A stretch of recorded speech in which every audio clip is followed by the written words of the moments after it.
Saat yang dikasihi Tuhan, saya bersyukur sekalipun tidak berjumpa dengan saudara, tapi hari ini kita bisa bertemu di dalam roh. Biarlah apa yang hari ini kita renungkan boleh menjadi sebuah pedoman, pegangan dalam hidup kita, di dalam menjalani hidup yang sulit saat ini. Saudaraku, hari ini tema kita adalah tiada mustahil bagi Allah. Oleh karena itu, saya mengajak saudara mempersiapkan Matius pasal 19 ayatnya yang ke-26.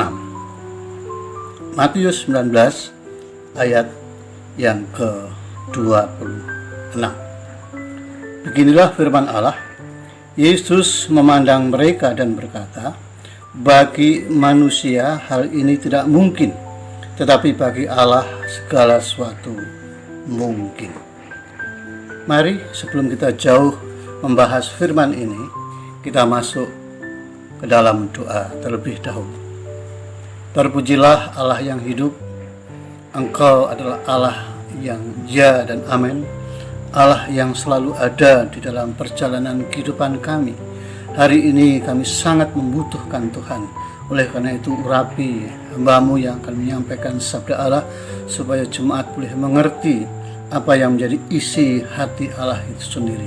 Terpujilah nama-Mu, di dalam nama Tuhan Yesus kami bersyukur dan berdoa. Amin. Saudaraku, di dalam kitab Matius pasal 19, firman Allah katakan, Yesus memandang mereka. Siapa sebenarnya yang dipandang Yesus? Dalam ayat yang ke-25, firman Allah katakan, ketika murid-murid mendengar itu. Jadi ayat 26 ini tidak terlepas dari ayat yang ke-25, yaitu bahwa yang dipandang oleh Yesus adalah murid-muridnya. Nah, saudaraku, murid-murid ini sedang mengapa? Firman Allah katakan murid-murid sedang gempar. Sehingga kemudian dia berkata, jika demikian siapakah yang dapat diselamatkan? Murid-murid gempar tentang keselamatan. Rasanya keselamatan itu tidak mungkin. Mengapa murid-murid menyimpulkan kondisi seperti itu? Rupanya murid-murid mendengar berita, murid-murid mendengar percakapan demi percakapan yang dengar. Akhirnya murid-murid menyimpulkan bahwa keselamatan itu sulit, keselamatan itu tidak mungkin. Percakapan siapa di sini? Saudaraku, kalau kita membaca dalam Matius pasal 19 ayat yang ke-16 sampai ayatnya yang ke-24, di sana ada dialog antara seorang pemuda yang kaya dengan Tuhan Yesus. Firman Tuhan katakan, ada seorang datang kepada Yesus dan berkata, "Guru, perbuatan baik apakah yang harus kuperbuat untuk memperoleh hidup yang kekal?" Dengan kata lain, sang pemuda kaya tadi di dalam hatinya bergejolak. Dia belum punya keyakinan bahwa dia akan memperoleh hidup kekal itu. Tetapi puji Tuhan, di masa itu ada seorang guru yang sangat terkenal dan namanya Yesus. Dan guru itu bisa dipercaya, sehingga pemuda tadi datang kepada orang yang sangat tepat, yaitu Tuhan Yesus. Nah, sebagai seorang guru yang agung, guru yang tahu isi hati setiap orang yang ada di hadapannya, maka Yesus memberikan jawaban. Apa jawabannya? Firman Tuhan katakan, apakah sebabnya engkau bertanya kepadaku tentang apa yang baik? Lalu Yesus menegaskan, hanya satu yang baik. Hanya satu yang baik. Tetapi jikalau engkau ingin masuk ke dalam hidup, turutilah segala perintah Allah. Ya.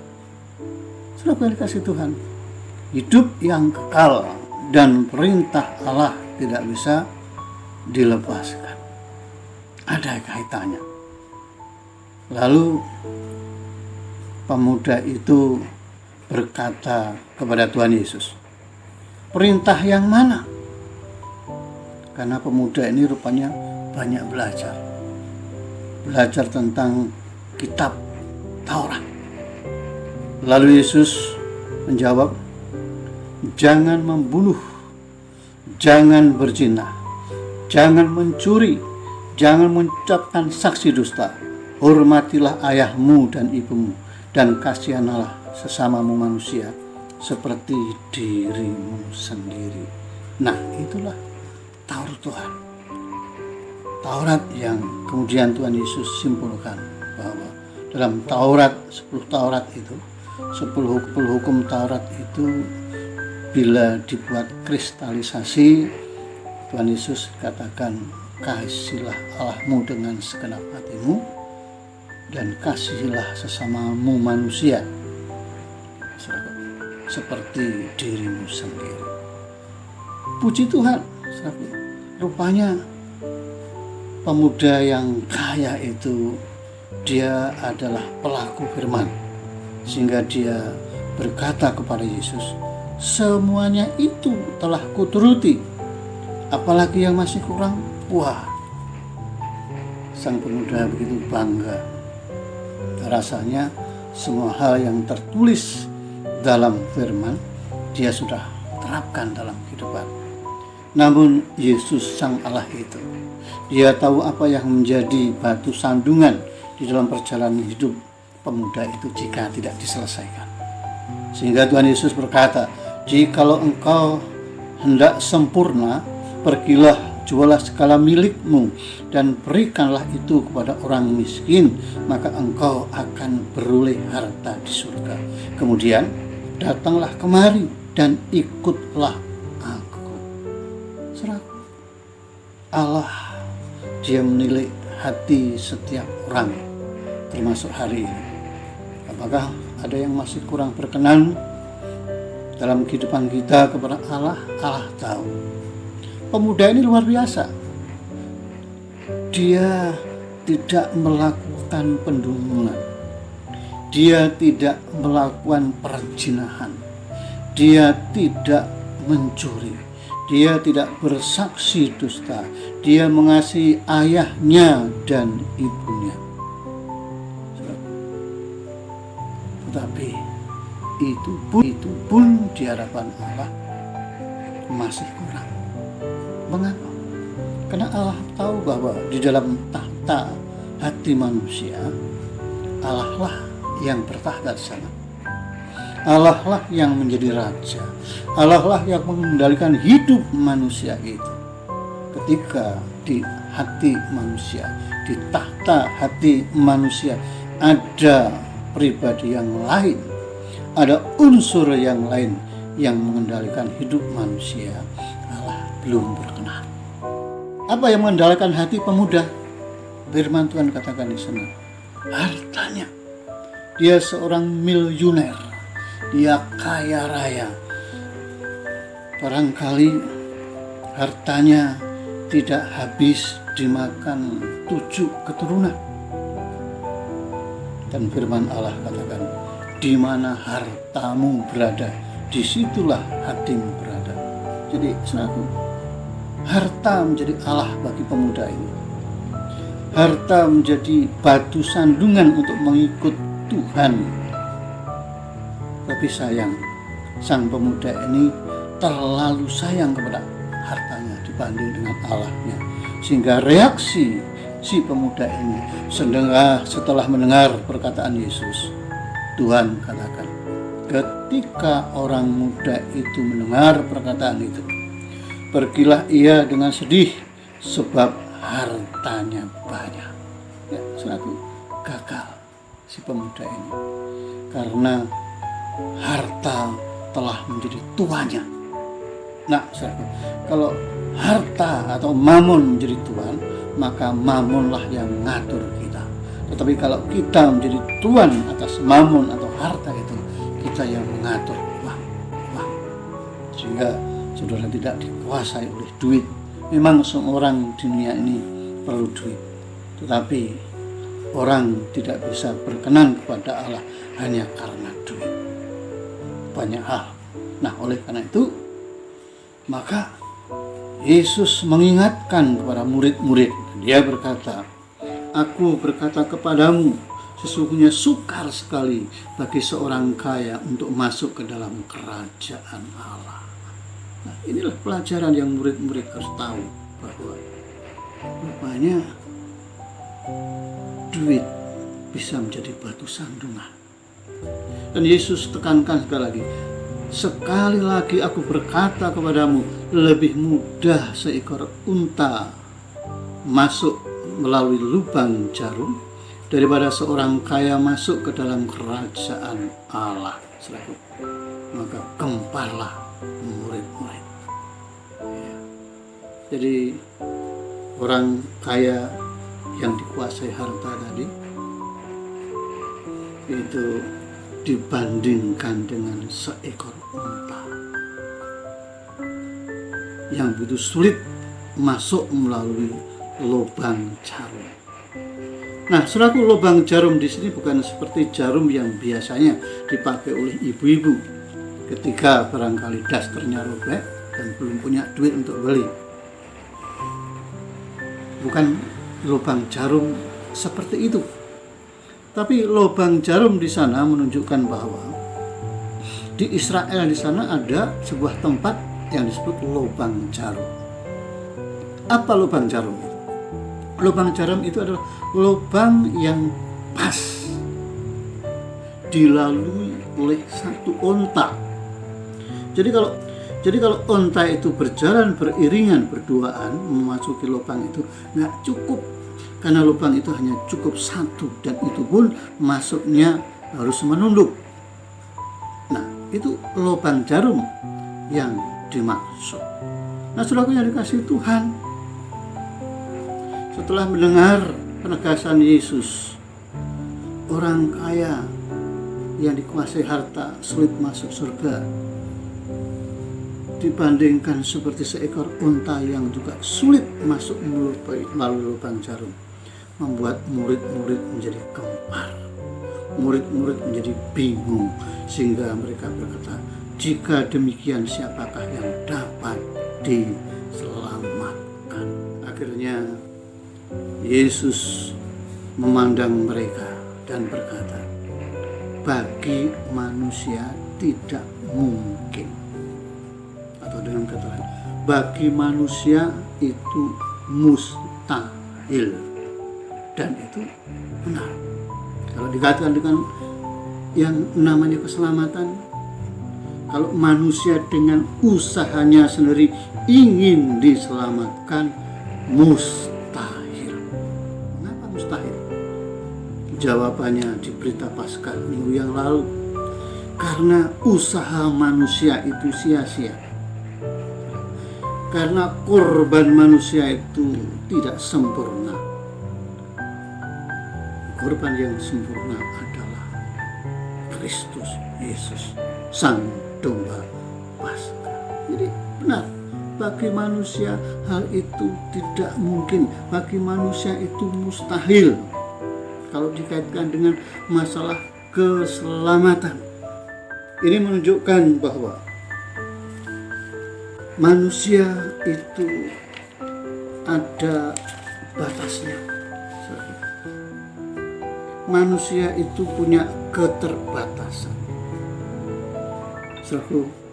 Kalau dikaitkan dengan kondisi manusia dalam tubuhnya ada dua unsur. Yang pertama unsur kefanaan, yang kedua unsur kekekalan. Kefanaan berarti terbatas, ada masanya.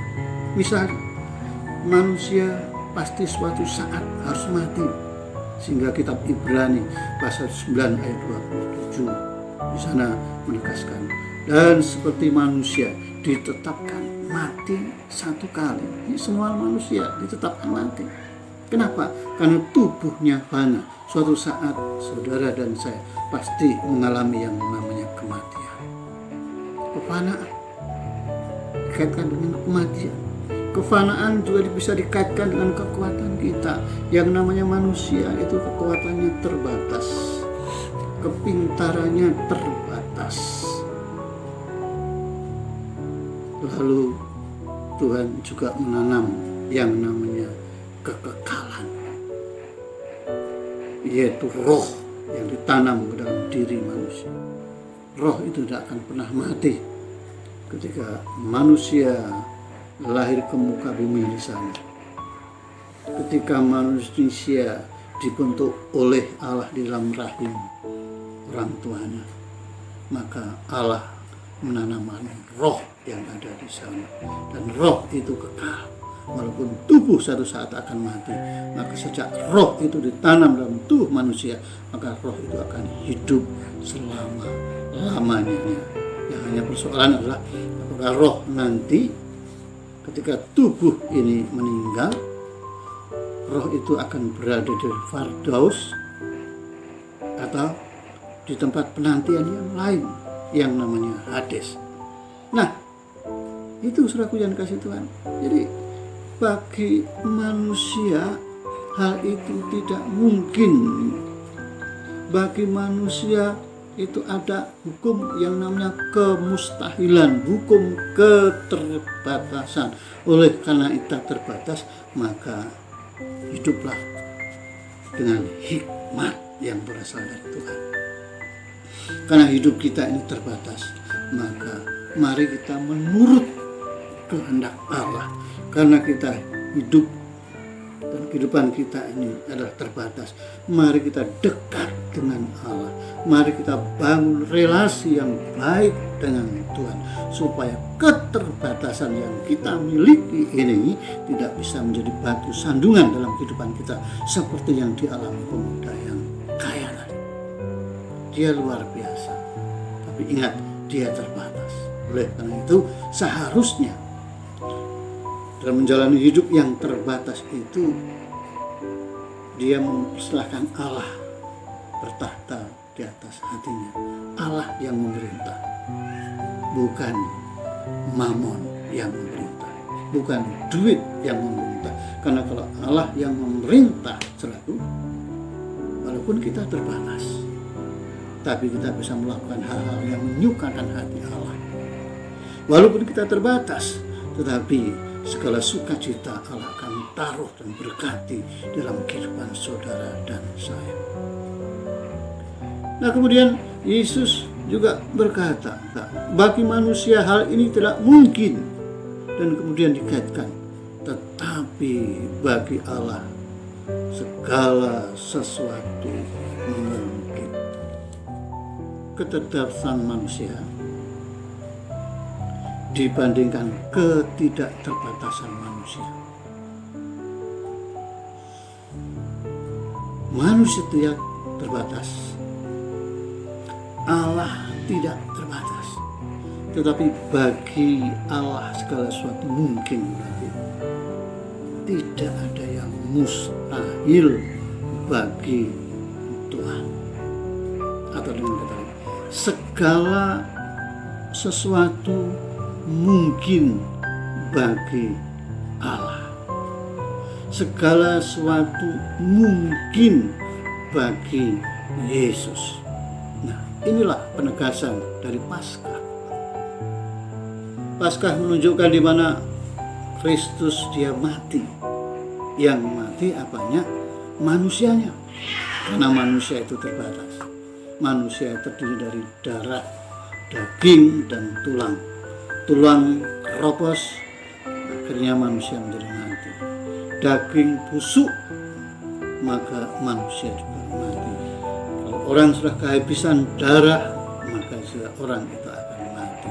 Tetapi salib juga mengingatkan kepada kita bahwa yang disalib itu bukan sekedar manusia, tetapi Allah ada di sana.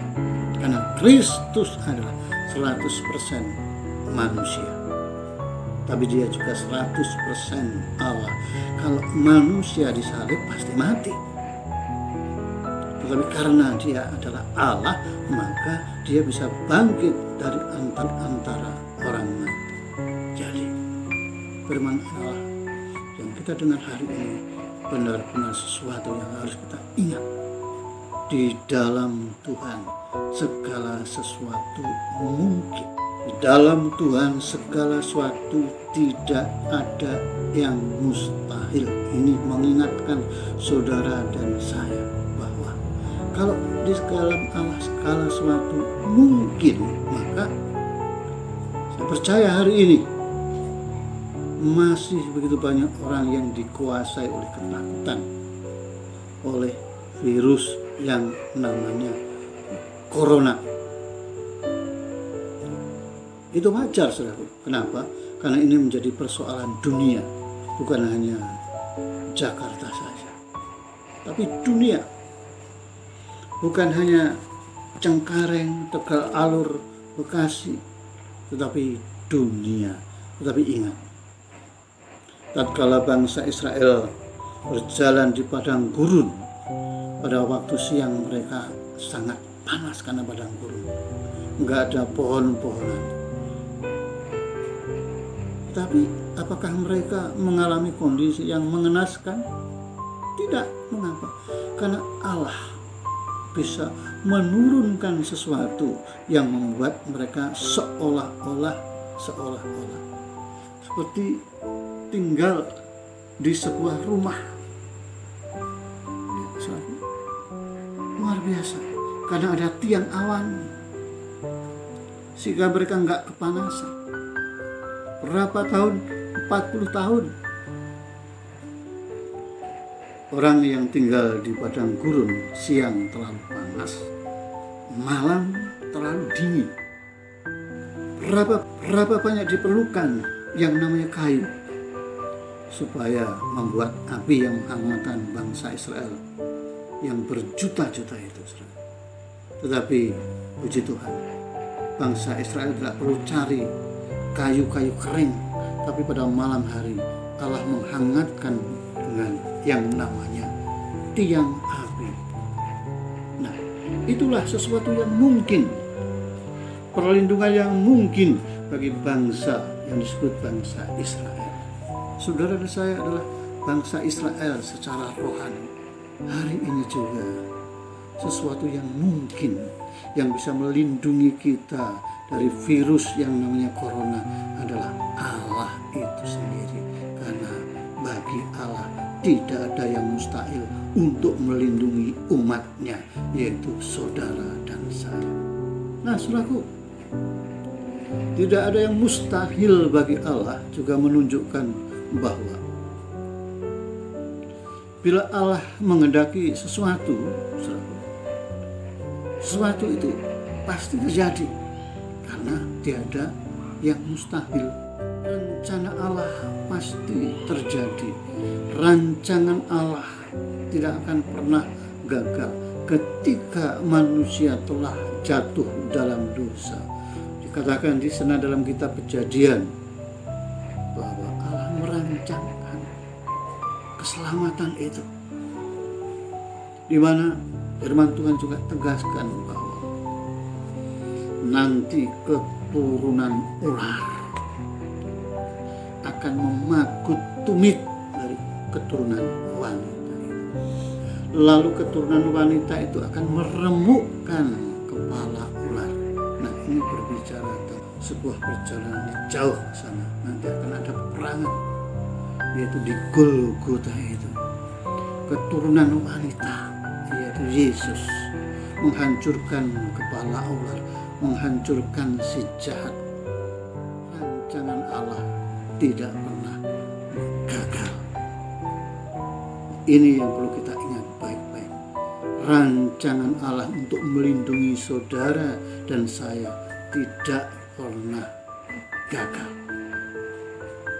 Mari kita masuk di dalam doa. Tuhan Yesus, sampai hari ini kami masih mendengar berita-berita di mana banyak orang mengalami kondisi yang tidak baik karena kesehatannya melemah, ditambah lagi terkena virus. Tetapi puji Tuhan kalau sampai hari ini kami masih bisa bernapas. Tapi ajarlah Tuhan melewati kondisi ini, lewat perjalanan bangsa Israel. Pengalaman mereka bersama dengan Allah itu juga akan menjadi pengalaman kami bersama dengan Allah. Jikalau bangsa Israel Engkau lindungi, karena Engkau adalah Allah yang luar biasa, melampaui kefanaan, melampaui keterbatasan, dan Allah yang hebat itu juga akan melindungi kami. Terima kasih Bapak. Kami berdoa untuk bangsa negara kami, Engkau menguatkan mereka. Kami berdoa untuk setiap jemaat hari ini mendengar suara Allah. Jemaat Tegal Alur kami serahkan dalam tangan Pendeta Heri bersama istri, Ibu Pepi bersama suami, Pak Budi bersama keluarga, dan jemaat-jemaat yang lain yang tidak saya sebutkan. Engkau melindungi mereka, berkati pekerjaan mereka, berkati rumah tangga mereka, berkati studi mereka, berkati masa depan mereka. Kami percaya bahwa Engkau adalah Allah kami yang baik. Allah selalu memberikan sesuatu yang indah pada waktunya. Terima kasih Tuhan. Di dalam nama Tuhan Yesus kami bersyukur dan berdoa. Amin. Jemaat yang dikasihi Tuhan, kiranya Allah memberkati, dan sampai jumpa di kesempatan yang lain.